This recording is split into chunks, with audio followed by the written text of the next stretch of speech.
नमस्कार, good evening और syllabus analysis की दूसरी क्लास में मैं आपका गाइड ओजांग स्वागत करता हूं आपका एक बहुत ही जबरदस्त दिलचस्प केस स्टडी आधारित सिलेबस एनालिसिस जो कि हमारे सिलेक्शन के लिए बहुत इंपॉर्टेंट है। सबसे पहले मुझे बताइए क्या मेरी आवाज क्लियर आ रही है? कमेंट करके मुझे जरूर बताएं मेरी आवाज क्लियर है। Good evening everybody, good evening मेरे जितने भी जोशीले ओजांकियन हैं। तो क्या हम ये सेशन शुरू करें सभी लोग?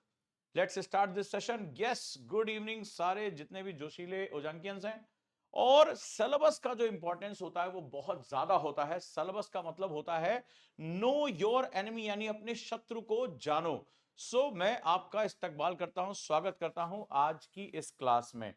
मेरी आवाज क्लियर है आप सभी को?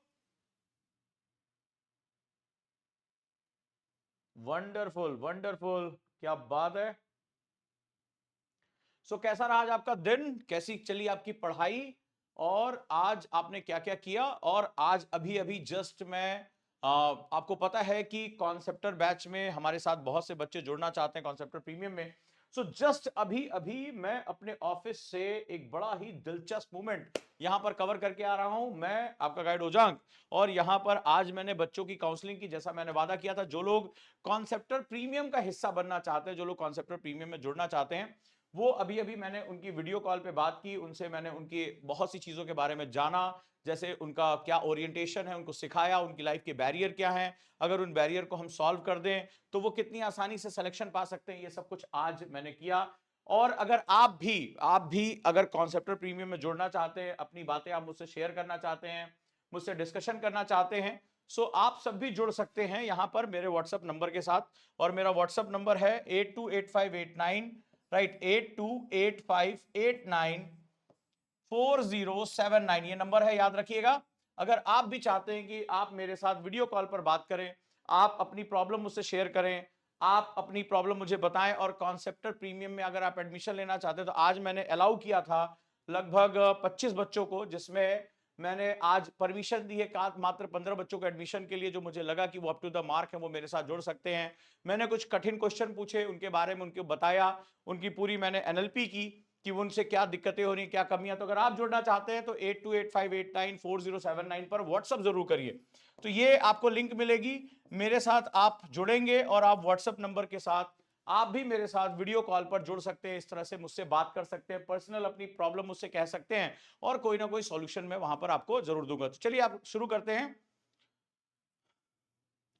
मागराम ने लिखा है कि मैं सर आपके कॉन्सेप्टर प्रीमियम में जुड़ गया। जी हाँ, मागराम बहुत अच्छे स्टूडेंट है, और आज उनकी मैंने काउंसलिंग की, उनके बारे में बताया, उन्होंने मुझसे अपनी प्रॉब्लम शेयर की, और कॉन्सेप्टर प्रीमियम में वो पूरा रिजल्ट मेरे सामने बनकर आ गया, जिस पर मैं उनका सॉल्यूशन लेकर आऊंगा। तो उनकी एक एक बच्चे की मैंने पर्सनल प्रॉब्लम को सुना कि क्या चीज है, क्या बैरियर उनकी लाइफ में, अगर उसको मैं रिड्यूस कर दूं तो कितना फायदा होगा उनको। तो उन्होंने आज बड़े खुलकर मेरे साथ वीडियो कॉल पर बात की, और देखिए मैं बहुत देर तक, आज लगभग 1.25 घंटे तक ये हमारा सेशन चला। और जब मुझे लगा कि आप बिल्कुल तैयार हैं यूपीएससी के लिए, तो मैंने उनको अलाउ किया। कुछ बहुत अच्छे बच्चों से आज मेरी मुलाकात हुई, जो बहुत लंबे समय से मुझे फॉलो कर रहे थे। अच्छा लगता है वीडियो कॉल पर उनसे बात करके, उनकी चीजों को समझ के। Let's start this journey. तो अब हम लोग शुरू करते हैं, और इसी नंबर पे आपको व्हाट्सएप करिए, इस नंबर पे आपको फ्री सिलेबस भी मिल जाएगा। तो फ्री सिलेबस कल भेजा था, फिर आपको सिलेबस मिल जाएगा। व्हाट्सएप करना 8285894079 पर व्हाट्सएप करना है। तो लेट्स स्टार्ट दिस जर्नी। तो हम लोग अपनी जर्नी को शुरू करते हैं, और आज हमारा जो सेगमेंट है जीएस पेपर 1। तो सिलेबस क्यों पढ़ते हैं? सिलेबस का मतलब होता है अपने कॉन्सेप्ट को जानना, अपनी चीजों को जानना। तो कल की क्लास किसने किसने की थी, जल्दी से मुझे कमेंट करके बताओ।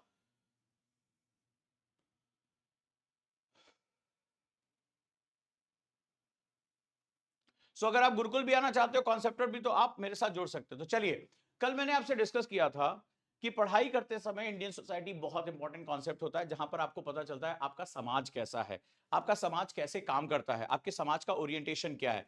Let's start today's journey. हम लोग आज की जर्नी को शुरू करते हैं, इसको समझते हैं।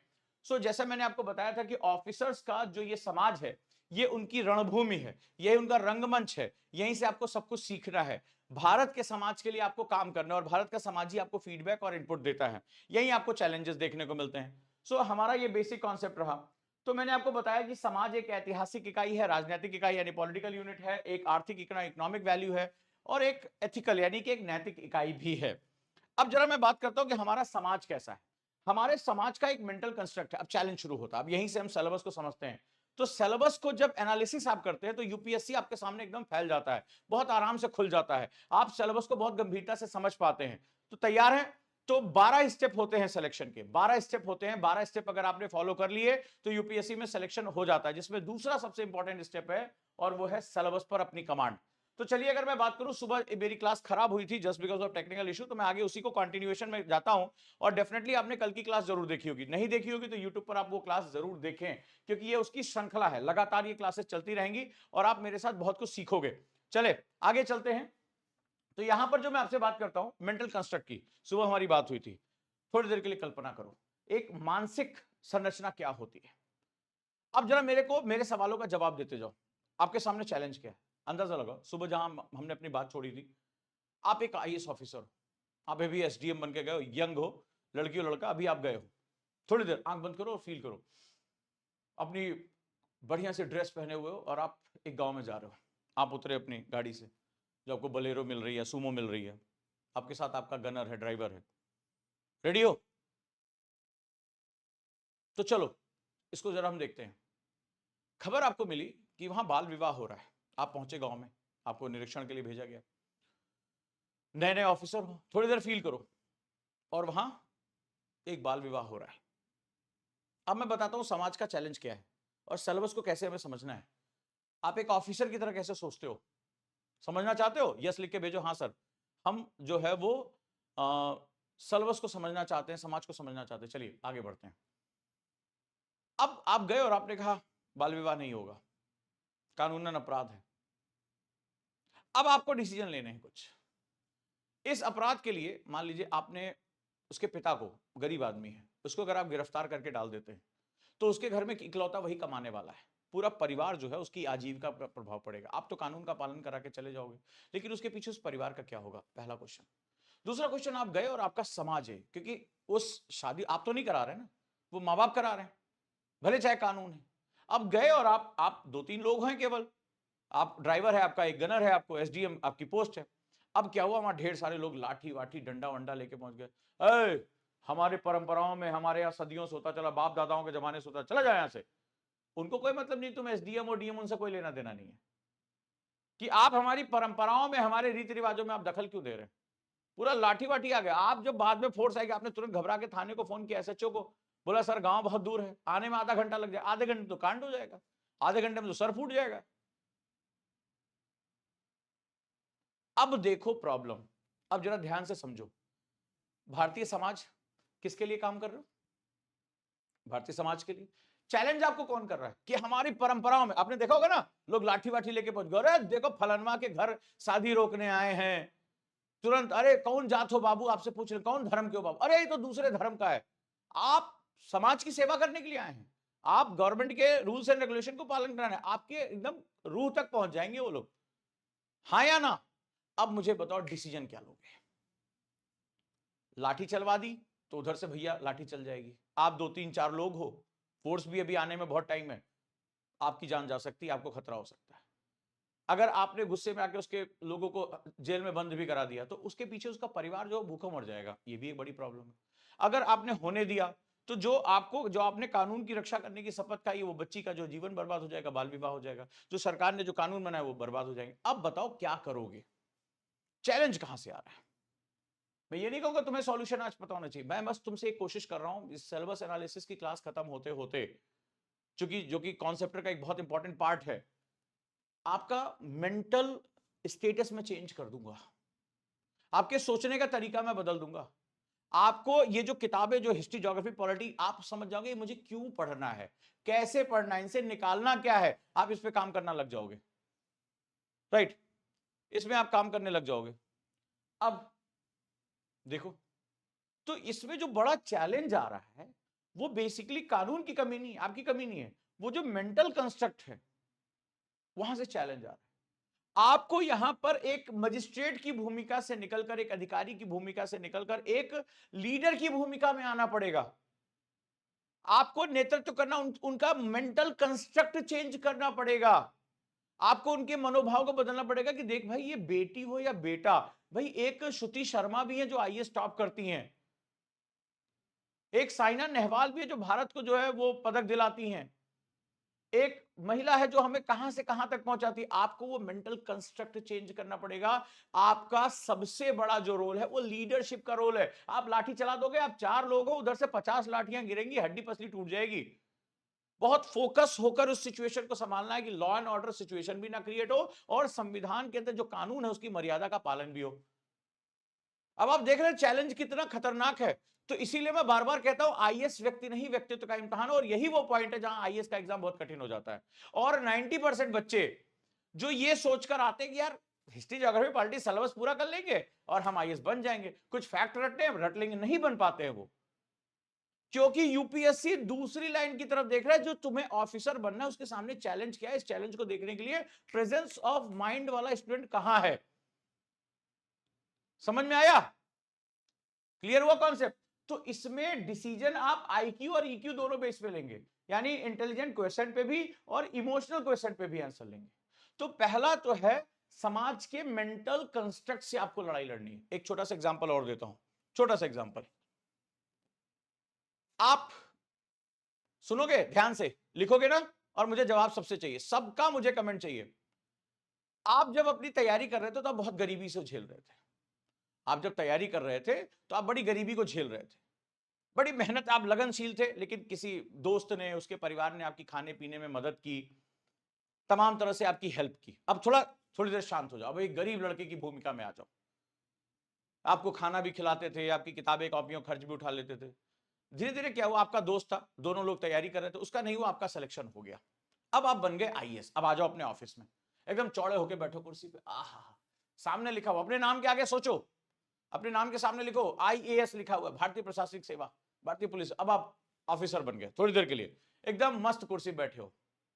अचानक से कुछ साल बाद वही दोस्त तुम्हारे ऑफिस में, अब तुम मतलब डीएम बन गए हो। रेडी, सोचो, अब डीएम बन गए, वो तुम्हारे ऑफिस में आता है, वो तुम्हारे ऑफिस में आता है, फटे हाल है, मतलब बहुत अच्छी वो नहीं है। अब आके कहता है, अरे भाई, गले मिलता है, तुम्हें भी लगता है एहसान तले, अगर नहीं मेरी मदद की होती, नहीं मुझे पैसे दिए होते, नहीं खाना दिया होता, तो मैं आईएएस नहीं बन पाता। आप उसके एहसान के नीचे दबे हो। अब आया बैठा, और यार दोस्त, अच्छा बताओ कैसा चल रहा है? आपने देख लिया कि उसकी हालत थोड़ी ठीक नहीं चल रही है।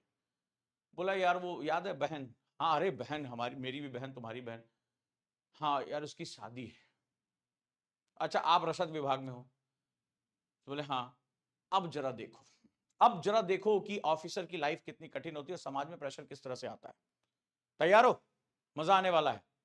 तो बोला यार वो बहन की शादी है, सोच रहे थे तुम यार इसी विभाग में हो, आईएएस ऑफिसर हो, अगर थोड़ी सी मदद हो जाती रसद वसद की ये वो, तो यार बड़ा अच्छा होता। अब आप एहसान के नीचे दबे हुए हो, लेकिन वो आपसे कह रहा है ऐसी मदद के लिए जो आप नहीं कर सकते, क्योंकि वो आपके घर का सामान नहीं है, वो राष्ट्र का सामान है, वो जनता का हक है, वो जिनके लिए आया उन तक जाएगा।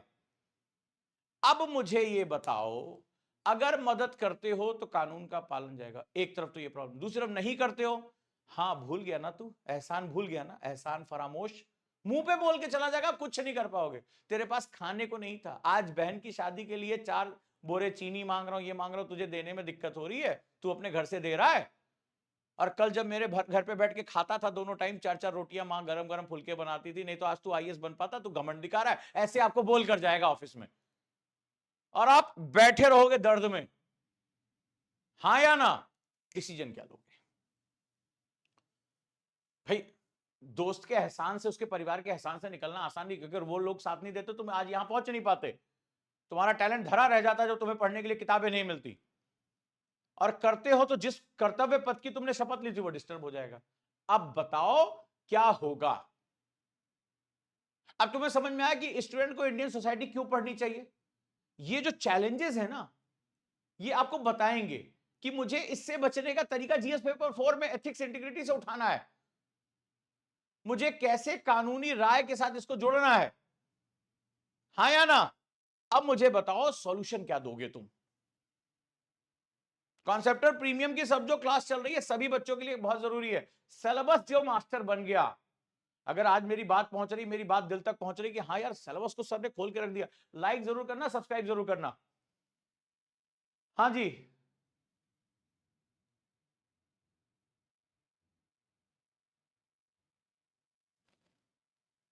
वो बड़ी मदद मांग रहा है। बोला अरे तुम्हारे लिए कौन सी बड़े, कोई तुमसे 4 चीनी चावल छोड़े ना मांगने आएगा, वो तो एहसान का बदला लेने आएगा कि 10 लाख रुपए दहेज मांग रहे हैं लड़की वाले, तेरी भी तो बहन है, थोड़े तो मदद कर दे, वो बड़ी मदद मांगेंगे। तो सैलरी से थोड़े ना दे पाओगे, सैलरी कितनी होती है आईएएस की, 60-70 हजार 80 हजार, कितना उसको दे पाओगे, वो तो 5-10 लाख रुपए मांगने आया ना तुमसे,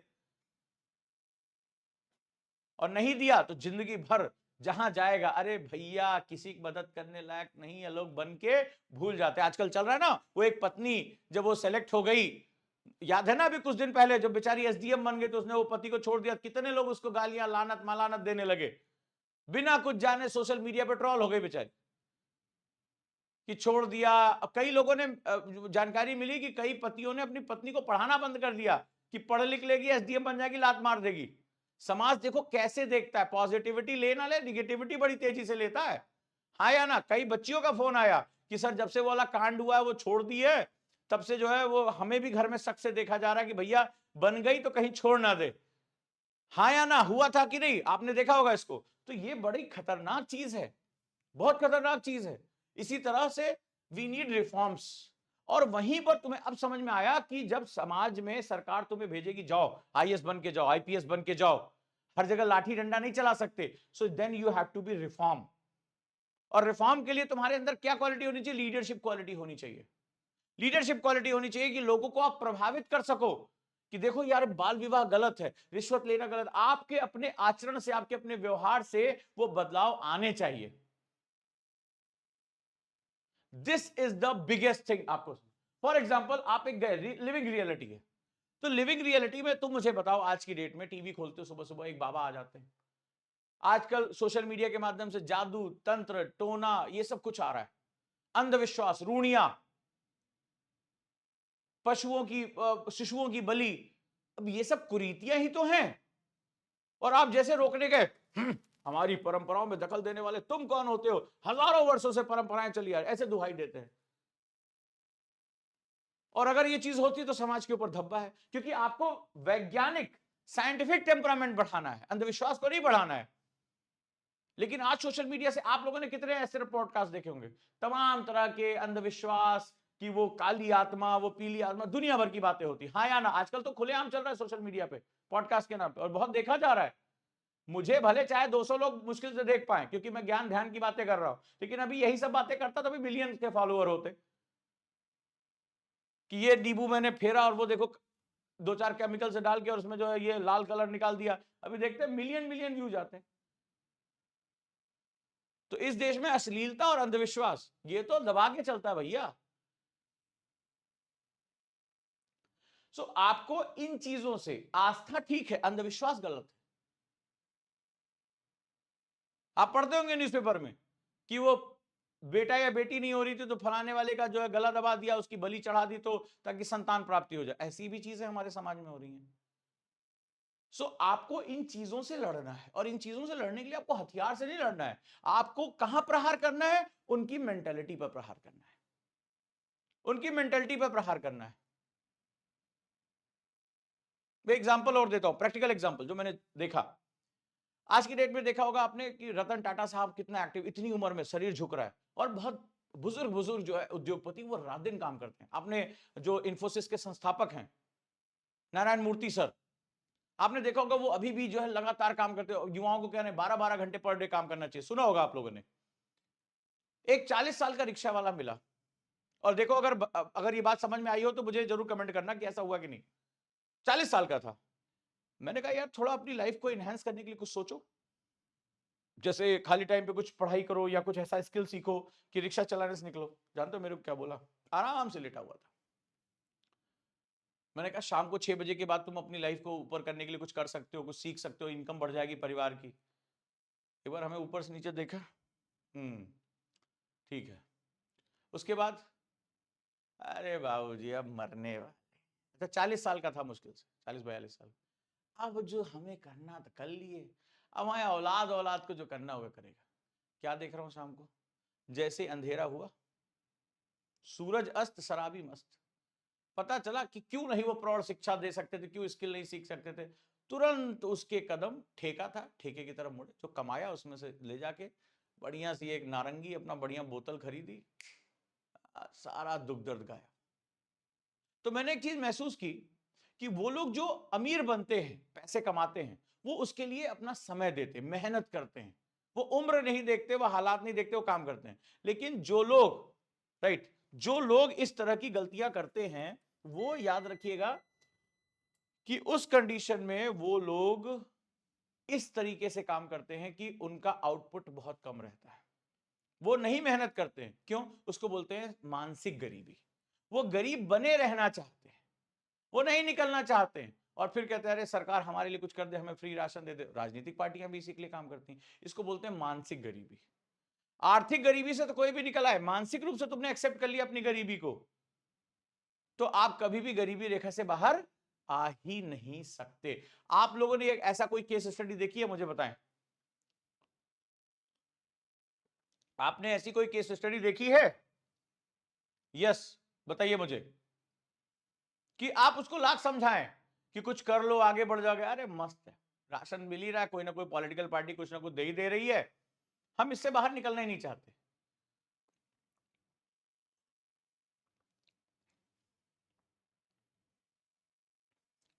और आपने उनको सिखाने की कोशिश की तो आप बोले ज्ञान ना बांचो, आगे बढ़ो।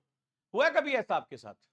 मेरे साथ तो एक ट्रैफिक सिग्नल पे हुआ, एक बच्ची कलम वलम बेच रही थी। हमने कहा बेटा क्या करते हो? बोले ऐसे सुनो, बहुत प्रवचन पा, ऐसे सीधे बोली। मैं किसी के साथ बैठा हुआ था, तो मैंने कहा अरे बेटा ये क्या, कितना कमा लेते हो क्या? बोले ऐसा सुनो, ज्यादा प्रवचन ना बांचो, आगे पता क्या बोलोगे, ठीक ठाक कमा लेती हूँ, निकलो यहाँ से, खरीदना खरीदो, निकलो, ऐसे सीधे उसने बोला।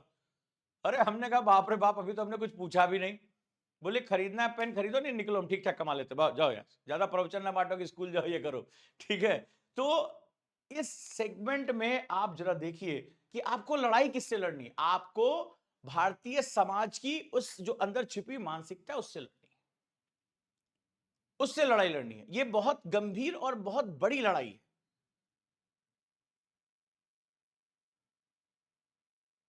राइट? एसएससी जीडी का बैच आ चुका है, आपको पता ही होगा, मैं भी उसके बारे में बताता हूं।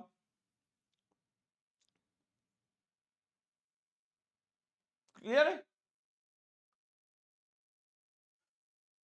तो जो जीएस पेपर 1 है इंडियन सोसाइटी, वो आपको बहुत कुछ बताता है कि हमें क्या करना और कैसे जो है वो करना है। हमें बताता है कि आज का भारतीय समाज कैसा है। जैसे फॉर एग्जांपल, आज आपने देखा होगा, कितने लोग अवेयर है कोलकाता केस के बारे में? जल्दी से मुझे कमेंट करिए। बहुत गलत घटना हुई, बहुत ही बुरी घटना हुई, हाँ या ना?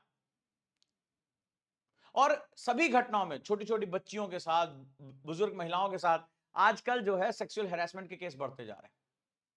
एक कॉमन बात निकल कर आ रही है, वो पोर्नोग्राफी। हर किसी के मोबाइल में गलत वीडियोस हैं, बहुत आसानी से पहुंची वीडियो हैं, इंटरनेट पे वो ढेर सारी अवेलेबल हैं, जो इंसान का मानसिक स्वास्थ्य बिगाड़ रही हैं, उसे एक यौन पिपाशा के अंदर को जो है डाल रही हैं। तो वो अपने होशो हवास में नहीं है, वो गलतियां कर रहा है, बहुत ज्यादा क्राइम करता चला जा रहा है। उसकी जो सजा है वो हमारे महिला समाज को भुगतना पड़ रहा है। पर आज ये टेक्नोलॉजी की आसान पहुंच ने उसको एक चलता फिरता पुरुष भेड़िया बना दिया है। बच्चे, छोटे छोटे बच्चे यौन शोषण कर रहे हैं, छोटी छोटी बच्चियां जिन्हें हम कभी भगवान का रूप, देवी का रूप कहते थे, आज उनके साथ अनाचार हो रहा है। तो आप मुझे बताइए, तो आज भारतीय समाज किधर मूवमेंट कर रहा है, यह पता लगाना बहुत जरूरी है कि हम पॉजिटिव जा रहे हैं, हम निगेटिव जा रहे हैं। हम सोशल मीडिया का प्रयोग ज्ञान के लिए कर रहे हैं या आज अश्लीलता के लिए कर रहे हैं? आज लोग अपनी लिमिट को क्रॉस करते चले जा रहे हैं, कुछ भी सोशल मीडिया पे गालियां देना, उठपटांग सी बातें करना, अश्लीलता परोसना, ये सब कुछ चल रहा है आज की डेट में। इवन तो कई शिक्षक ऐसे हैं जो सोशल मीडिया पे इस तरह की हरकतें कर रहे हैं, खुलेआम अश्लील भाव दिखाना, अश्लील बातें करना, ठीक है, ऐसी बातें करना जो कम से कम यूपीएससी में टीचर और स्टूडेंट के बीच में नहीं हो सकती हैं, वो खुलेआम मंचों पे कर रहे हैं। उसको उनको पॉपुलैरिटी मिल रही है, उनको वायरल मिल रहे हैं। वो ये भी नहीं सोच रहे कि जो लोग मुझे सुन रहे होंगे, मुझे देख रहे होंगे, उनके मन मस्तिष्क पे क्या निगेटिव प्रभाव पड़ रहा होगा। वो जीवन में बौद्ध धर्म का दर्शन, जैन धर्म का दर्शन, योग दर्शन पढ़ने आए थे, हम उन्हें तमंचा दर्शन, हम उन्हें अश्लीलता दर्शन, हम उन्हें पोर्नोग्राफी दर्शन करा रहे हैं। तो ये हम अपनी जिम्मेदारी से भी भटकते चले जा रहे हैं। तो भारतीय समाज में अब कैरेक्टर्स बदल रहे हैं। अब महिला जो है वो देवी नहीं है, मां नहीं है, अब वो वस्तु हो रही है। गुरु भी जो है वो अब एक अलग बात करने वाला व्यक्ति हो रहा है, जो तमंचा कट्टा इन सब पे बात कर रहा है, अश्लीलता पे बात कर रहा है। शिक्षिका लव बाइट के बारे में बात कर रही है, अजीबो गरीब माहौल बना हुआ है। सो अपना जो एक चरित्र है वो डाइल्यूट हो रहा है। ऐसे में समाज का कैरेक्टर क्या होगा? आपको एक ऑफिसर बन के इन सभी का नेतृत्व करना है, इन सभी प्रॉब्लम्स की जड़ तक जाना है। सिर्फ किसी एक व्यक्ति को सजा दे देने से समाज में सुधार नहीं होगा। अगर होता तो निर्भया कांड के बाद क्या हमारे देश में फास्ट ट्रैक कोर्ट बनी? क्या महिलाओं के खिलाफ जो है कोई यौन अत्याचार होना चाहिए था? तो कलकत्ता केस क्यों हुआ? गुड़िया केस क्यों हुआ? शक्ति मिल केस क्यों हुआ? हर दिन केसों की संख्या बढ़ती ही चली जा रही है, क्योंकि हम उस रूट पर बात नहीं कर पा रहे हैं, हम सॉल्यूशन की तरफ बात नहीं कर पा रहे हैं। एग्री और नॉट एग्री?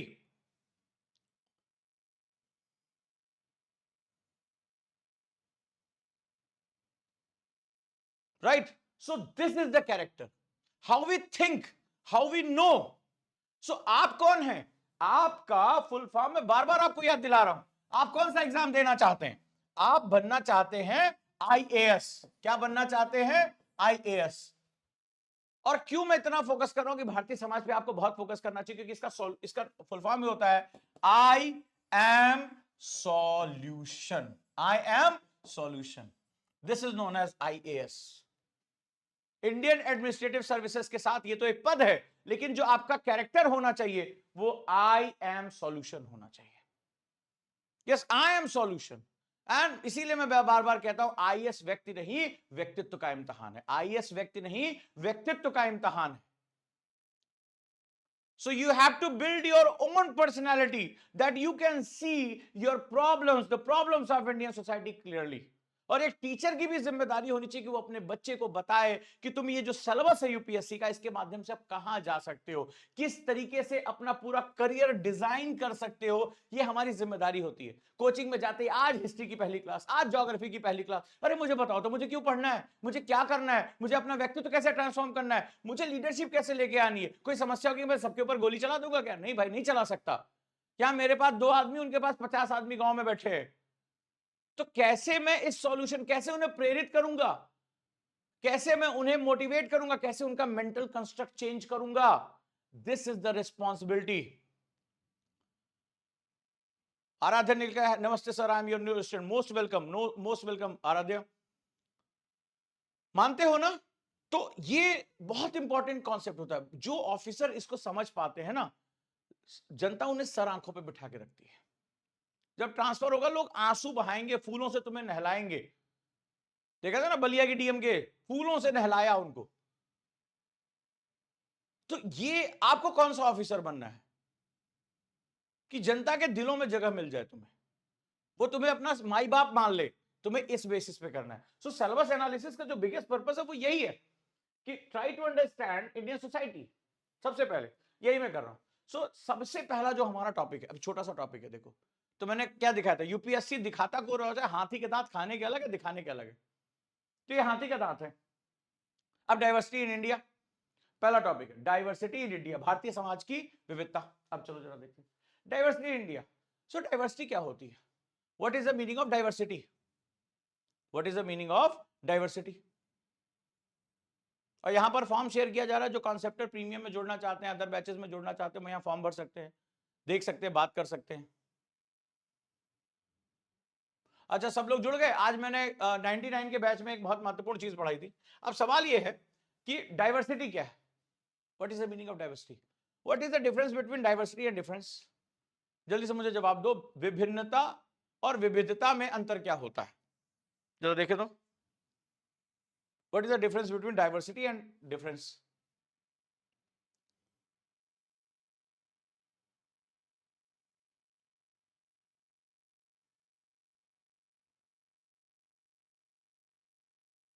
तो ये मेंटल एटीट्यूड डेवलप होना बहुत जरूरी है हमारे लिए। सो ये रहा सिलेबस। तो what is diversity? Riya Tripathi, hello, नमस्ते sir, I am new student. Welcome Riya, welcome to the class. So diversity क्या है और डिफरेंस क्या है, जल्दी मुझे बताओ। चलो शुरू करते हैं इसको। डाइवर्सिटी क्या है और डिफरेंस क्या है?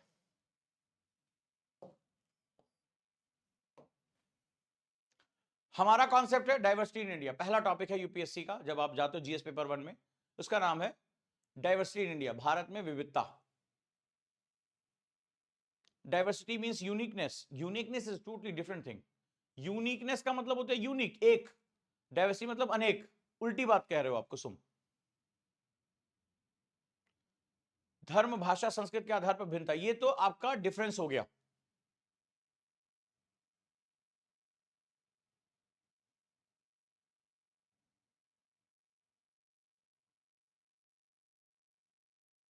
अवधेश ने लिखा सर हमको पहले क्यों नहीं मिले सर, पहली बार देख रहे हैं। अरे विभिन्नता मतलब अलग अलग प्रकार, धर्म, भाषा और संस्कृत के आधार पर भिन्नता, बहुत छोटा सा अंतर है। देखो यूपीएससी अगर क्रैक करना है तो मैंने अभी एक सुबह आपको पता है एक 99 रुपीज में बैच चल रहा है, अगर नहीं जुड़े तो मेरे 99 रुपए के 2 बैच में जुड़ जाना, 99 रुपीज के 2 बैच में जुड़ जाना। एक मैंने पढ़ाया है 7 art of answer writing, art of answer writing, UPSC के मास्टर बन जाओगे। दूसरा अभी मैं एक क्लास ले रहा हूं न्यूज़पेपर्स, मात्र 99 रुपए में, न्यूज़पेपर कि न्यूज़पेपर की मास्टरी कैसे करें। आज मैंने क्या सिखाया, आज मैंने सिखाया कि एग्जामिनर किसी टॉपिक से क्वेश्चन कैसे बनाता है, एक तो मैंने, दूसरा आज मैंने हैंडल विद केयर सिखाया। यूपीएससी में अगर आपको जाना है तो आपको कॉन्सेप्ट सीखना पड़ेगा हैंडल विद केयर। सुबह सुबह की क्लास किसने देखी अभी कमेंट करके मुझे बताओ, जो मैंने सुबह न्यूज़पेपर की क्लास ली और एक एक छोटे छोटे शब्दों से मैंने प्रीलिम्स के कैसे क्वेश्चन बनते हैं वो मैंने आपको वहां बताया, वो भी मात्र 99 रुपए में बैच है। जो लोग इसके साथ जुड़ना चाहे वो जुड़ जाएंगे। यहां मैं नंबर लिख दे रहा हूं, ठीक है, याद रखिएगा 8750711100, 8750711122, 8750711133, इन नंबर्स पे आप कॉल कर सकते हैं। लेकिन मेरा क्वेश्चन है, मैंने ये नंबर है याद रख लेना, लिख लेना, और अगर आप मेरे साथ काउंसलिंग पे जाना चाहते हो, जैसे आज ये कई बच्चों मेरे साथ जुड़े लाइव क्लास में, ये वीडियो कॉल पे जुड़े, देखिए यहाँ पे इतने बच्चे हैं। सो इसके लिए आपको व्हाट्सअप करना होगा 8285894079। अगर कॉन्सेप्टर प्रीमियम में मेरे साथ आना चाहते हो तो उसमें बहुत से नए ऑफर है, मेरे साथ मेरे अंडर में 2 साल तैयारी करना चाहते हो, ठीक है, यानी लेवल 1 और लेवल 2, तो उसके लिए आपको व्हाट्सअप कर दीजिए 8285894079, अपना नाम कि मैं कॉन्सेप्टर प्रीमियम में जुड़ना चाहता हूं, लेकिन ये डायरेक्टली एडमिशन नहीं होता, मैं यहाँ आपसे आपके बारे में पूछता हूँ, टेल मी अबाउट योरसेल्फ, आपके बैरियर्स क्या है, आपको कौन सी चीजें रोक रही हैं, उनको हटा दें तो आप मेहनत करने के लिए तैयार हो। देन एक एक बच्चे की लिस्ट तैयार होती है और फिर वहां से मैं सिलेक्शन उनको जो है प्रोसीजर देता हूं। आज काफी बच्चे जुड़े, मेघराम भी हमारे साथ जुड़े, ठीक है। अब मैं यहां बात करता हूं छोटा सा हैंडल विद केयर पे। अगर मैं बात करूं विविधता, अब जरा मैं इसको प्यार से समझाता हूं। तुमने खूबसूरत गार्डन देखा है, अब जरा बहुत ध्यान से, क्योंकि इसका कॉन्सेप्ट इतना गहरा है, मैं डाइवर्सिटी का कॉन्सेप्ट सबसे पहले समझा रहा हूं। डाइवर्सिटी,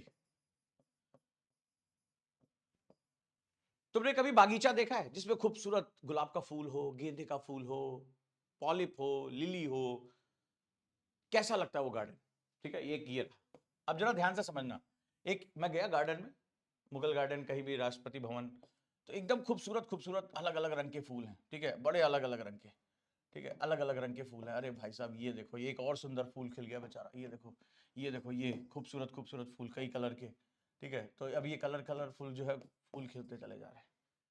कैसा लगेगा गार्डन ये, तुम मुझे बताओ, ये गार्डन तुम्हें कैसा लगेगा। मेरे समझाने का तरीका जीवन से निकल कर आता है, जब मैं पढ़ाता हूं ना तुम्हारे आसपास का एग्जांपल देता हूं, मैं वो बड़ी बड़ी बात करने वाला टीचर नहीं हूं, बड़े बड़े आपको डिफिनेशन लगा दो, आप गाल पे ऐसे कुछ, अबे बोले क्या ही बताओ, समझे क्या हम इससे। मैं तुम्हारे आसपास से उठाकर जो है डिफिनेशन देता हूं, ताकि जिसको तुम जान सको। मेरी ये क्लास खत्म होते होते आज तुम्हारी इंटेलेक्चुअलिटी एक अलग लेवल पर जाएगी। ये जो मेरी निःशुल्क क्लासेस चल रही है सिलेबस एनालिसिस, इसके बाद तुम किसी से भी बात करना शुरू कर दोगे, साहब ये पढ़ना है या नहीं पढ़ना है। चलिए, देखा है कैसा लगता है ये विविधता भरा डाइवर्स गार्डन, तुम्हें कैसा लगता है, खूब रंग बिरंगे फूल हैं, गुलाब है, लिली है, गेंदा है, सब कुछ अच्छा लगेगा कि नहीं, जल्दी से मुझे फील करके बताओ, मजा आएगा। तो तुम यहां ऑब्जर्वर हो, तुम एक ऑब्जर्वर हो, ठीक है, तुम एक प्रेक्षक हो, इस गार्डन को तुम देख रहे हो। अब इस गार्डन को तुम देख रहे हो तो तुम्हें गार्डन कैसा लगेगा, कहीं घूमने गए और रंग बिरंगे फूलों से भरा हुआ है, खूबसूरत, बढ़िया। सो आप क्या बोलोगे, जल्दी से मुझे बताओ, वो वर्ड क्या यूज करोगे, टेल मी अबाउट योरसेल्फ, चलो जल्दी बताओ।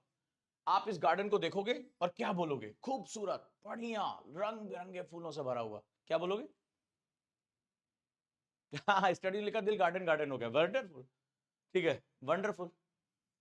मागराम कह रहे आनंददायक।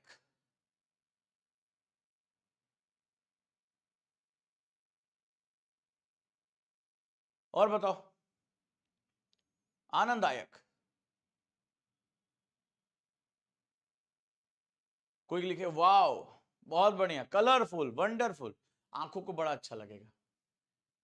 ये अच्छा क्यों लगा? अब जरा कॉन्सेप्ट को समझो। देखो, कॉन्सेप्ट समझाने का दूसरा तरीका, आपने देखा ना कि ये बहुत अच्छा लगेगा, वाओ गार्डन, इसमें खूब ढेर सारी जो है वो मधुमक्खियां आएंगी, फूलों से रस निकालेंगी और आपको देख के बड़ा सुंदर लगेगा। कभी भी आप ये लैंडस्केप देखें, बड़ा सुंदर लगता है। यस या नो?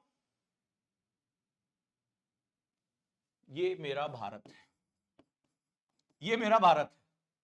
अलग बोली, अलग भाषा, अलग रंग रूप, अलग संस्कृतियां, लेकिन हम मिलकर भारत की विविधता को बढ़ा रहे। हम उस गार्डन की तरह हैं। हम, अब जरा ध्यान से थोड़ा थमो और जो मैं बात कह रहा हूं उसको दिल तक उतरने दो, उसको दिल तक उतरने दो। आप एक ऑब्जर्वर हो, आप एक इतिहासकार हो, आप विदेशी हो, कुछ भी हो। ओ वाओ, आपने बोला ना wow, it's looking like wow, Bharat में इतनी विविधता है। आप गए, कोई मंगोलाइड है, कोई जो है वो कश्मीरी अलग काकेसाइड दिखाई पड़ रहा है, किसी का रंग रूप अलग है, किसी का पहनावा अलग है, कोई धोती कुर्ता पहने है, कोई जो है झूमरो झूमरो कर रहा है, कोई पंजाबी हो सडे नाल, कोई हरियाणा में हो जी भाई क्या बात है, कोई यूपी में का हो, बिहार में है, अरे आइए आइए इधर आए, देख रहा ना विनोद। तो हर तरह से जो है वो लोग हैं, साउथ में अलग तरह के लोग हैं, भाषा, बोली। तो ये क्या हो रहा है, जब तुम इसको ऑब्जर्व कर रहे हो इस विविधता को, तो कह रहे हो वाओ, ये भारत है, इतनी विविधता, इतनी बोली, इतनी भाषा, इतने तरह के लोग एक ही बगिया में हैं। सो ये क्या हुआ, this looks so beautiful. So diversity is our power, but where is the problem? अगर डाइवर्सिटी हमारी पावर है, अगर विविधता हमारी पावर है, जैसे ये बगिया खूबसूरत लग रही है वैसे हम भी खूबसूरत लगते हैं, सो आखिर प्रॉब्लम कहां है? बताएं, बताएं। अब क्या हुआ, ये कलर वाला फूल ट्रेंडिंग चल रहा है आज, ये कलर वाले फूल से लड़ गया, इसमें लड़ाई हो गई, ये वाला इससे लड़ गया, बोले रेड इन द फैशन, मैं ही होऊंगा, केवल रेड डोमिनेंस होगा। इसने क्या हुआ, अपने जैसे चालू का इलेक्शन करा लिया कि रेड वालों का ग्रुप बनेगा, रेड वाले डोमिनेंट है, रेड वाले ओरिजिनल है, एवरीथिंग इज फेक, ट्रेंड चल रहा है, red is original, everybody is fake. Green वाले ने अपने लोगों को जोड़ लिया कि नहीं, green is original, green is natural, every red is danger. Blue वाले ने अलग लड़ाई शुरू कर दी कि केवल ब्लू ब्लू ही चलेगा भैया, ब्लू है पानी पानी पानी, बाकी सब तो निकल दो यहां से। तो अब वहां दिक्कत होगी, ब्लैक वाला कह रहा है ब्लैक इज ओरिजिनल, सब लोग किनारे हट जाओ। अब बवाल हो गया। यानी जब सभी लोग मिलकर उस बगिया की सुंदरता बढ़ा रहे थे तो वो डाइवर्सिटी थी, लेकिन जब मैं ही सुंदर हूं, मैं ही हूं, मेरा ही कलर अद्भुत कलर है, यूनिक है, तब हो गई, इसको बोलते हैं पहचान का संकट। ठीक है, पहचान का संकट, आइडेंटिटी क्राइसिस। आइडेंटिटी समझ में आया तो दिल से लाइक करना, बात जो समझ गए। तो जब ये सभी मिले जुले थे कि हम भारतीय हैं, कौन है भैया, साउथ से तमिल हो, तेलुगु हो, बिहारी हो, पंजाबी हो, कश्मीरी हो, हम भारतीय हैं। हम देखो, मिले सुर मेरा तुम्हारा तो सुर बने हमारा, हम एक हैं। लेकिन है हम कश्मीरी हैं, how dare you to enter into the Kashmir, 370 लगी हुई है, अंदर मत आना। तमिल वाला कह रहा आई डोंट लाइक, इल्ले इल्ले, कोई हिंदी नहीं, कोई हिंदी नहीं, नो हिंदी, हिंदी आउट। वो मराठी अलग चिल्ला रहा है, बिहार का आदमी अलग चिल्ला रहा है कि हम ही हम है, बाकी सब पार्टी कम है।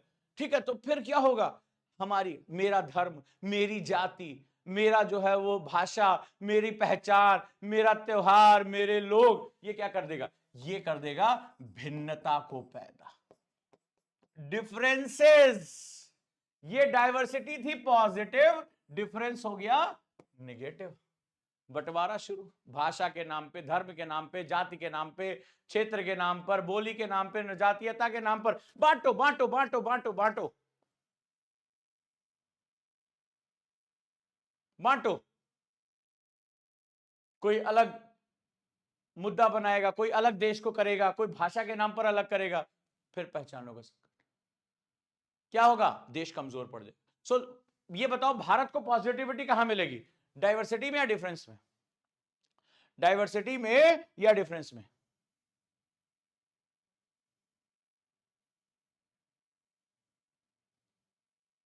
हमें पावर कहां मिलेगी, और हमारी कमजोरी कहां है? समझ में आया?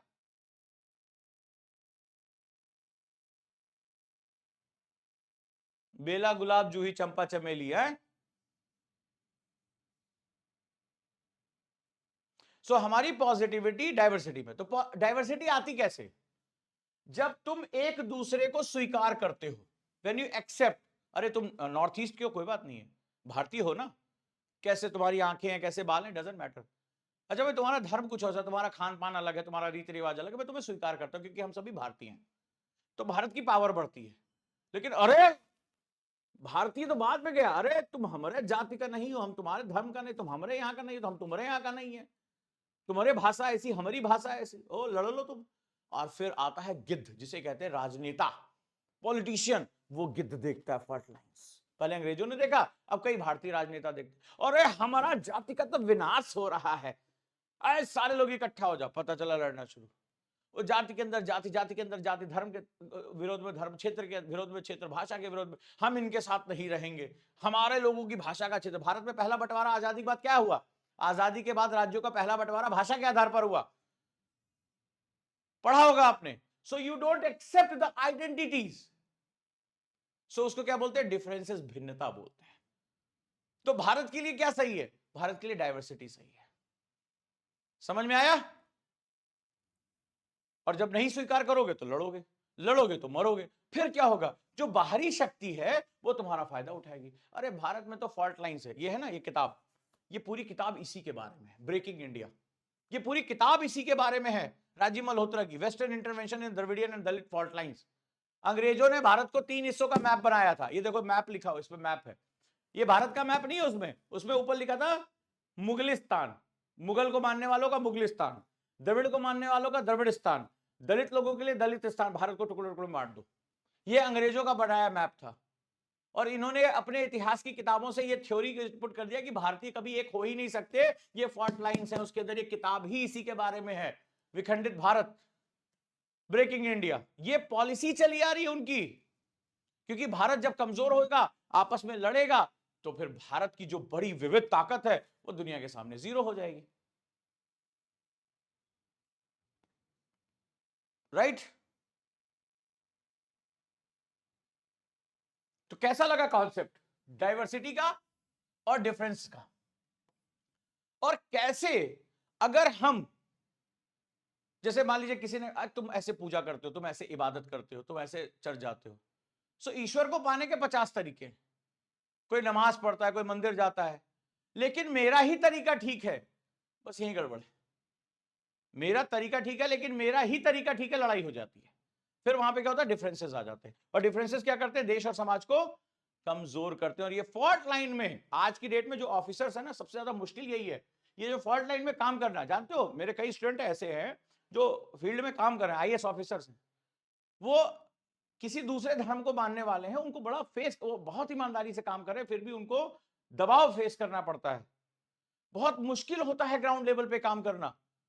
उनके ऊपर आरोप लगता है, अरे दूसरे धर्म का इसलिए ऐसा ऐसा कर रहा है, और जबकि वो बेचारे पूरी ईमानदारी से, पूरी जो है वो संविधान सम्मत काम कर रहे होते हैं। सो दिस इज द कॉन्सेप्ट, ये सिलेबस के साथ आप मेरे साथ सीख रहे हो। तो आज के लिए इतना ही, आप लोग खाना वाना खाइए और मेरे साथ जुड़े रहिए। आपको पता है उजांग आईएएस के सभी कोर्सेज पे 50% डिस्काउंट चल रहा है, इसके साथ जुड़िए, जो मैंने नंबर दिया उसका हिस्सा बनिए। और कॉन्सेप्टर प्रीमियम में अगर आना चाहते हैं, राइट, अगर कॉन्सेप्टर प्रीमियम का हिस्सा बनना चाहते हैं, सो आप सभी का यहां बहुत बहुत स्वागत है। 2 साल का कोर्स है कॉन्सेप्टर प्रीमियम, जीरो से हीरो का बैच है ऑनलाइन, 100 बच्चों की एंट्री इसमें होने जा रही है। आपको व्हाट्सएप करना है 8285894079, इस पर व्हाट्सएप आप करेंगे, मेरे साथ जुड़ेंगे। इसकी शुरुआत हो चुकी है, आज भी जैसे मैंने बहुत से बच्चों की मैंने वीडियो कॉल पे बात की, उनको आज मैंने एडमिशन दिया है, इसके साथ आप जुड़ सकते हैं। और अभी मैं सिलेबस एनालिसिस कर रहा हूं, आज मैंने उनको कॉम्प्लीमेंट्री 2 कोर्स फ्री दिए हैं, तो ये मेरे साथ चलेगा, मैं इसका जो है सिस्टम डेवलप करूंगा, कैसे पढ़ाई करनी है, क्या करना है, कॉन्सेप्ट कैसे समझाना है। और एक बहुत इंपॉर्टेंट चीज है, एक बड़ी प्यारी किताब है, बहुत ही महत्वपूर्ण बुक है, और जो आपको सीखने को, जानने को यहां मिलने जा रही है, और वो किताब है वाई भारत मैटर, बहुत ही प्यारी किताब है, और मैं यहीं से उसकी क्लास भी शुरू करने जा रहा हूं। और जो अभी कोई बच्चा मुझसे पूछ रहा था एसएससी जीडी के लिए क्या है, कैसे है, तो इसके भी बैचेस हैं हमारे पास, आप एसएससी जीडी के साथ जुड़ सकते हैं, बहुत ही शानदार बेहतरीन टीम है, 599 रुपए में ये क्लास है। और इसके साथ साथ एक और चीज आपको बताता चलूं कि जिसको इंग्लिश का बहुत डर है, मात्र 299 रुपए में इंग्लिश ग्रामर का कोर्स शुरू हो रहा है, ओनली इन 299, राइट, ये बहुत इंपॉर्टेंट है। और मेरी न्यूज 360 की क्लास मात्र 99 रुपए में। व्हाट्सएप करिए 8285894079, ग्रुप में जोड़िए, लिंक वहां भेज दिया जाएगा, डायरेक्टली ऐप पे जाके ओजान ऐप पे एडमिशन लीजिए और क्लास शुरू करिए। कल फिर मेरी न्यूज़पेपर की क्लास है मात्र 99 रुपए में, जी हाँ, मात्र 99 रुपीज में। So be the part of this. Channel subscribe नहीं किया तो चैनल सब्सक्राइब जरूर कर लें। और जो कॉन्सेप्टर प्रीमियम है उसकी क्लास शुरू हो रही है हमारी, किसके साथ? कॉन्सेप्टर प्रीमियम की क्लास मैं शुरू कर रहा हूं, राइट। वाई भारत मैटर, जो एस जयशंकर साहब की बुक है, वहां से शुरू करूंगा, फिर इंडियन सोसाइटी पढ़ाऊंगा।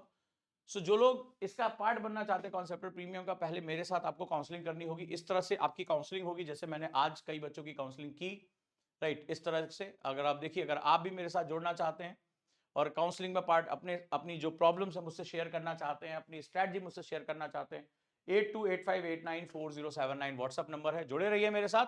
आज की क्लास कैसी लगी जरूर देखिए, जरूर जानिए। अगर इंग्लिश की टीचर की क्लास की डेमो चाहिए तो भी आप व्हाट्सएप करिए 8285894079। और आज जो मैंने पढ़ाया है, अगर आप सिलेबस की जो है वो कॉपी चाहते हैं, पीडीएफ चाहते हैं, तो भी व्हाट्सएप करिए 8285894079।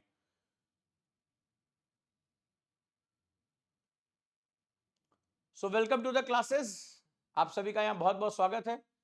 तो कॉन्सेप्टर प्रीमियम तो आपको जो जो प्रॉब्लम होगी वो सारी सॉल्यूशन में लेकर आ रहा हूं। सो अगर आप भी अपनी जो है कॉन्सेप्टर प्रीमियम में जुड़ना चाहते हैं, मेरे साथ अपनी काउंसलिंग चाहते हैं, 99 रुपीज के बैच में भी एडमिशन लेना चाहते हैं, this is our WhatsApp number 8285894079। मेरे साथ डायरेक्टली जुड़िए, यहां हम क्लास की लिंक शेयर करते जाएंगे और हम वहां पे शेयर करेंगे। जुड़ गए?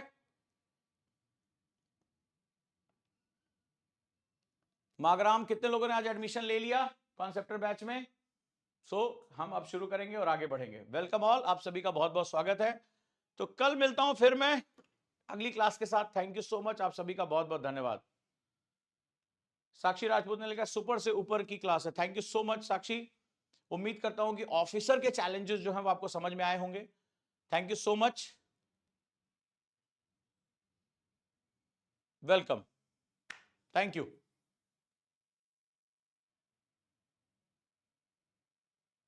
नंबर नोट डाउन कर लिया, 8285894079, व्हाट्सएप जरूर करिए।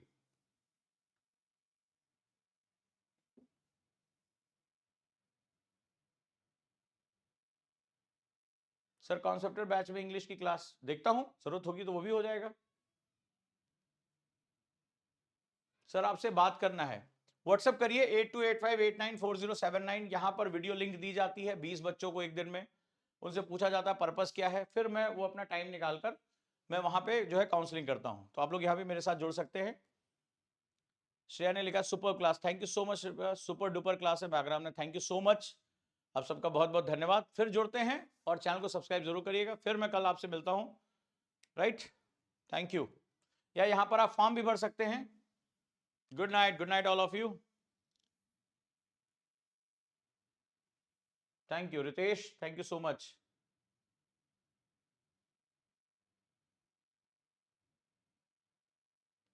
Fantastic. Thank you so much, Preeti. Be the part of this family. Thank you.